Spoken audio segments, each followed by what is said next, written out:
So in this video, I wanted to talk about Japanese healthcare, medical costs, and my experience in the last 15 years living in Japan. So the other day, my wife, Maiko, told me that she had to go to the doctor because she had a cold. I asked her, didn't you just go like a few days ago? She said, yeah, but that was for a skin rash. And then I asked, didn't you go a week before that? And she said, yeah, but that's different. That was for a stomach ache. For me, someone that grew up in the States, that's kind of a lot of doctor visits. I might go for a severe skin rash, but not for a cold or a stomach ache, which got me thinking about Japanese healthcare in general and why people in Japan go to the doctor so much compared to other countries like the US. I mean, how is it in your country? Does everyone go to the doctor for every little minor ailment? And what's the reasoning behind it? Anyway, let me explain the basic Japanese healthcare system. For those of you who don't know, Japan was ranked 11th out of 195 countries in the HAQ rankings. The Japanese healthcare system is considered universal because it's supposed to cover everyone in Japan. So anyone living in the country, even a foreigner like myself, have to pay into the system. So insurance covers 70 to 90% of all necessary doctor visits. And one of the things I appreciate about the Japan healthcare system is you don't have to pay the full amount of your medical bill up front and then later fill out some paperwork to claim a refund.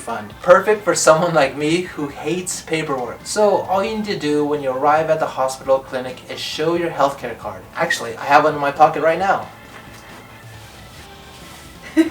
Actually, I don't have it. It's in...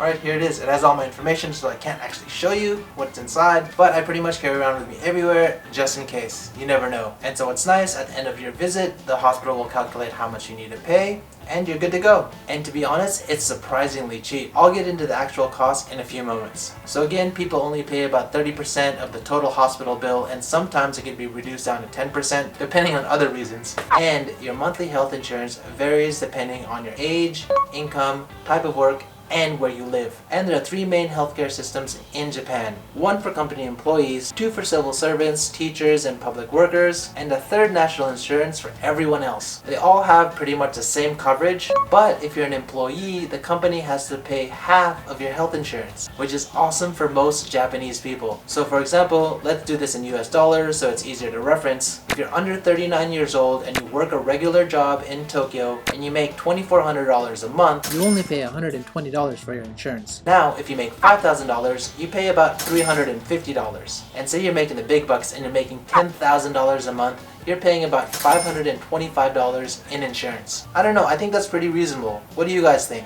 And how much do you guys pay for your monthly healthcare insurance? And now more to the point, and why Michael goes to the hospital so many times. Here are some regular doctor visits that I've had. So my knee was bothering me after playing some basketball. I went to the doctor for an examination and got 3 x-rays. The total fee was $11. And the 3 x-rays only cost $2.50. Another time, I had a doctor consultation to pick up some medication and it only cost me $3.50 to consult with the doctor. Can you guys see now why Michael goes to the doctor so much? It's just so cheap, relatively speaking. Knowing those numbers, it makes so much more sense to me why Japanese people go to the hospital or go to the clinic for every little sickness or illness or whatever happens, they just go see the doctor.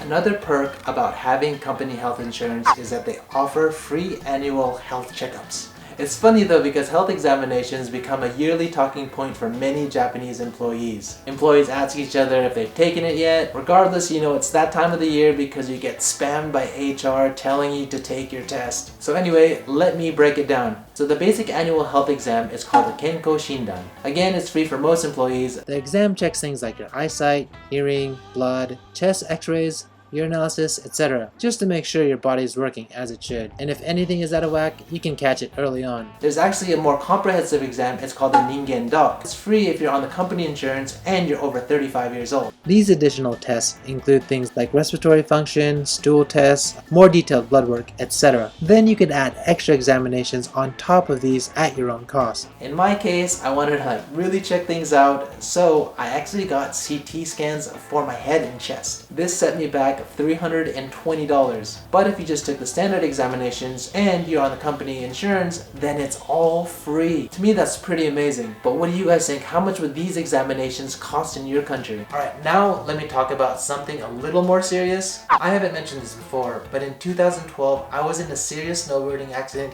here in Japan. I ended up with internal organ damage, a collapsed lung, a broken hip, 9 broken ribs. It caused an aortic aneurysm. I ended up in the emergency room in Nagano of all places, and I was in the ICU for about 20 days. Now, how much do you guys think that hospital bill would come to? Well, it came out cheaper than I ever expected. It only cost $1,500 to save my life, which I'm super thankful for. And then after about 20 days at Nagano, I was transferred into a hospital in Tokyo. I spent about another 40 days in and out of the Tokyo hospital, and I had to have open heart surgery for my aortic aneurysm. And so at the end of the day, the open heart surgery and the 40-day stay in the hospital and came out to be $4,800.